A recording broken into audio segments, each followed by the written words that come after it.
ನಮಸ್ಕಾರ ಸ್ನೇಹಿತರೆ, ನಾನು ಚಂದ್ರಶ್. ಇವತ್ತು ನಾನು ಬಿಗಿನರ್ಸ್ಗೆ ಫುಲ್ ಬಾಡಿ ವರ್ಕೌಟ್ನ ಹೇಗೆ ಮಾಡಬೇಕು ಅನ್ನೋದನ್ನ ನೋಡೋದು. ವರ್ಕೌಟ್ ಮಾಡೋಕ್ಕೂ ಮುಂಚೆ ವಾರ್ಮ್ ಅಪ್ ತುಂಬಾನೇ ಯೂಸ್ಫುಲ್ ಆಗುತ್ತೆ. ಯಾಕಂದ್ರೆ ಇದರಿಂದ ನಿಮಗೆ ಇಂಜುರಿ ಆಗೋ ಚಾನ್ಸಸ್ ಇರಲ್ಲ, ಮತ್ತೆ ನಿಮ್ಮ ಸ್ಟ್ರೆಂತ್ನ ಇಂಪ್ರೂವ್ ಮಾಡೋಕ್ಕೆ ಇದು ತುಂಬಾನೇ ಹೆಲ್ಪ್ ಮಾಡುತ್ತೆ. First one, neck rotation. ನಿಮ್ಮ ನೆಕ್ನ ಸ್ಲೋ ಆಗಿ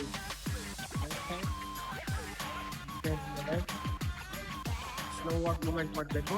ಇದನ್ನ ಫಾಸ್ಟ್ ಆಗಿ ಮೂವ್ ಮಾಡೋದು. Next one, arm circle.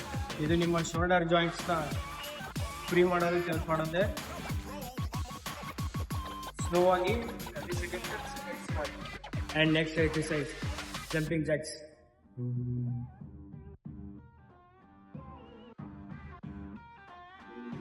ಇದನ್ನ 30 ಸೆಕೆಂಡ್ಸ್ ಟು 3 ಸೆಟ್ ಮಾಡಿ. And next one, hip rotation. Like slow ಆಗಿ ಮೂವ್ಮೆಂಟ್ ಮಾಡಿ, ಕ್ಲಾಕ್ ವೈಸ್ ಮತ್ತು ಆ್ಯಂಟಿ ಕ್ಲಾಕ್ ವೈಸ್ ಸ್ಲೋ ಆಗಿ ಮೂವ್ಮೆಂಟ್ ಮಾಡಿ.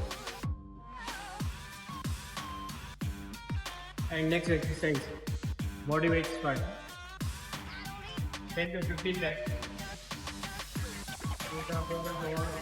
ತುಂಬ body weight squat.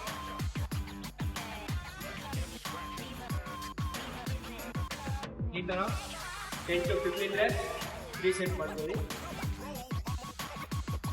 Next exercise, high knees. 30 second 3 set. And ವರ್ಕೌಟ್ಗಿನ ಮುಂಚೆ ವಾರ್ಮಪ್ ಮಾಡೋದು ತುಂಬಾ ಮ್ಯಾಟ್ರ್ ಆಗುತ್ತೆ. ಅದಕ್ಕೆ ಯಾರು ವಾರ್ಮಪ್ನ ಸ್ಕಿಪ್ ಮಾಡಬೇಡಿ, ಮುಂಚೆ ವಾರ್ಮಪ್ನ ಮಾಡಿ. ಹಾಗೆ ನೆಕ್ಸ್ಟ್ ವಿಡಿಯೋನಲ್ಲಿ ನಾನು ಬಿಗಿನರ್ದು ಫುಲ್ಲು ವರ್ಕೌಟ್ ಪ್ಲ್ಯಾನ್ನ ಕೊಡ್ತೀನಿ. ಹಾಗೆ ವಿಡಿಯೋ ಇಷ್ಟ ಆಗಿದ್ದರೆ ಲೈಕ್, ಶೇರ್, ಸಬ್ಸ್ಕ್ರೈಬ್ ಮಾಡಿ. Thank you.